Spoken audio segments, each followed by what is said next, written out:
Women make history every single day, and have been doing so for thousands of years. Well before the modern feminist movements began in the 1800s, history is brimming with inspiring women whose achievements broke down boundaries and paved the way for more women to kick ass and do their thing. To that end, OSP is partnering with the Woman Cards to create a deck of playing cards featuring 13 of the most remarkable women in history. We've got scholars, saints, warriors, and queens from all across time and around the world. The artwork is spectacular, and you can get your very own History Makers deck via the link below to the project's Kickstarter. OSP will be donating our cut of the revenue to the Malala Fund, helping girls around the world get the best education possible. So, to celebrate the 13 incredible figures in this deck in rapid-fire fashion, let's do some women's history.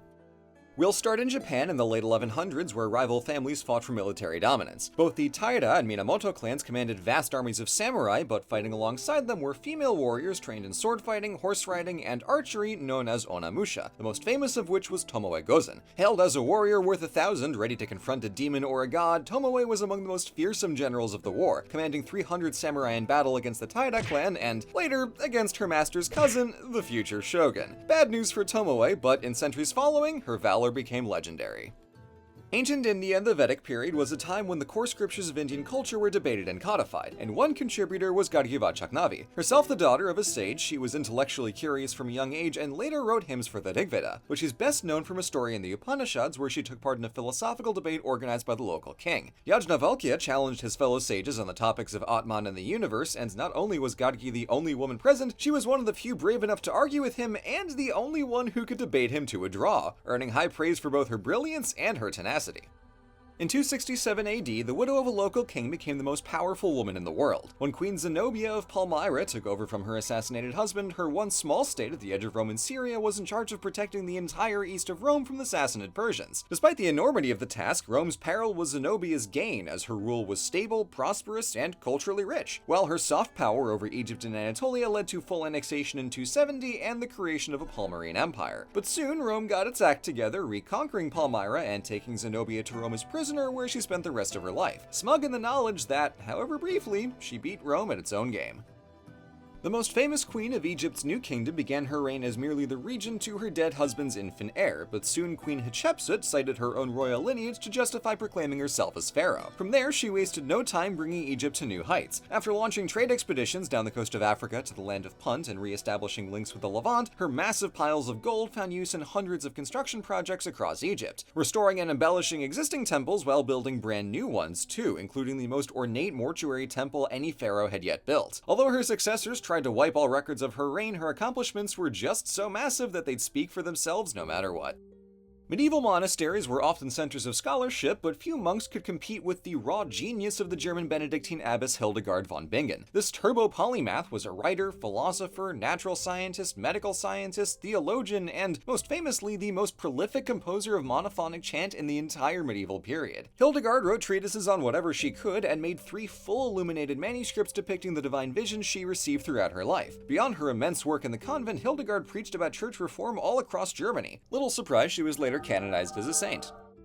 In the centuries before the Golden Age of Athens and the corresponding explosion of classical Greek literature, the main genre of poetry was lyric. With an instrument in hand and a tune to sing, poets told stories about whatever they wanted, and the greatest poet, named Sappho, wanted nothing more than to hang out with all the pretty people. Born on the Aegean island of Lesbos, Sappho grew to pan-Hellenic prominence thanks to her captivating poetry about the visceral experience of love. Despite her being praised as the 10th muse, the cruel march of time and the fading of collective memory left us with tragically little of her work or even the slightest details of her life. Still, what we do have is masterful.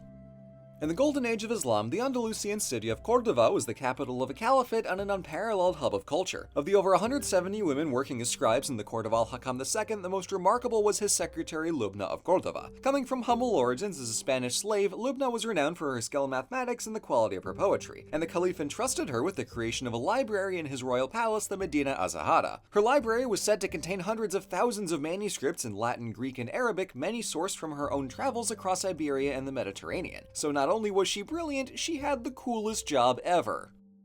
In the early 1800s, the most fearsome pirate in the world was Ching Shih. After a humble upbringing in the south of China, she married a pirate captain in 1801, but when he died in a storm in 1807, she became the de facto ruler of his pirate confederation, the Red Flag Fleet, commanding 400 ships and tens of thousands of pirates. Ching Shih plundered the British, Portuguese, and Qing dynasties' navies, fighting on the open seas and breaking through fierce blockades. But even when surrendering to the dynasty in 1810, she had enough negotiating leverage to keep her wealth, her ships, and her freedom for an astoundingly cushy 3-decade retirement.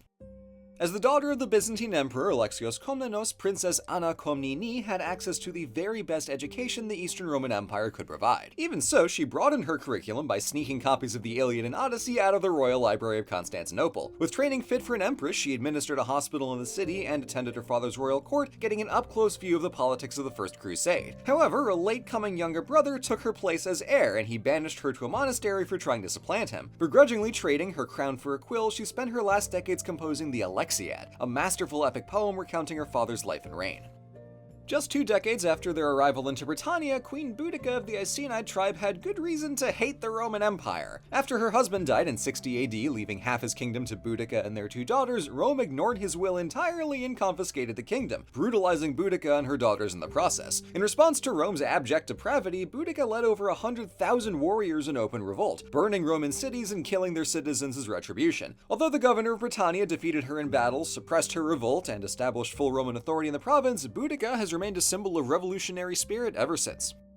After the death of her brother the king in 1891, Queen Lili'uokalani came to power at a perilous time for the Kingdom of Hawaii. The last king was forced to sign away the monarchy's power to a league of white business tycoons who only wanted Hawaii for its crops, and when the new queen set about restoring royal authority, these same white islanders threw a coup, deposed the monarchy, and invited the United States to annex Hawaii. Though decades of legal challenges failed to give Lili'uokalani any part of her kingdom back, she left a cultural legacy for her people via her earlier composition of the famous song Aloha Oi and the defiantly titled autobiography Hawaii's Story by Hawaii's Queen.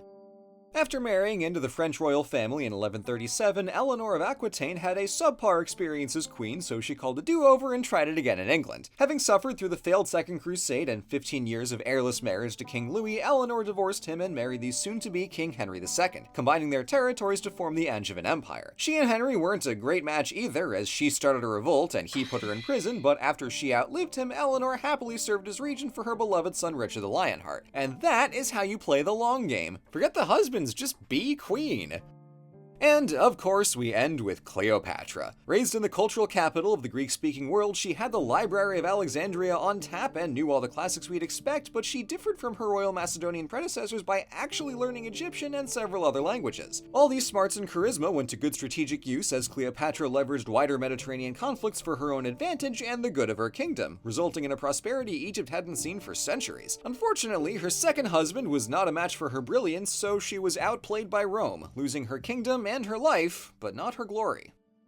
And with that, our 13-stop whirlwind survey of women's history is complete. Despite the vast differences in the times, places, and professions of these figures, each found their own way to pursue excellence. Sometimes uninhibited, sometimes working around constraints, sometimes deliberately thwarted by outside circumstance. But one way or another, the legacies of their genius and talent endured, influencing the world around them and inspiring subsequent generations of women and men to follow their lead. My hope is that at least one of the amazing women in the History Makers deck resonates with you, so please consider getting a deck today.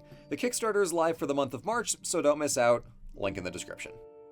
Thank you for watching. Working with the team at the Woman Cards to bring you this deck has been absolutely wonderful. Having made videos on some of the women in this deck already, it was an extra special treat to see them come to life with these stunning artworks. So thank you to the Woman Cards, and thank you our lovely viewers for supporting this project.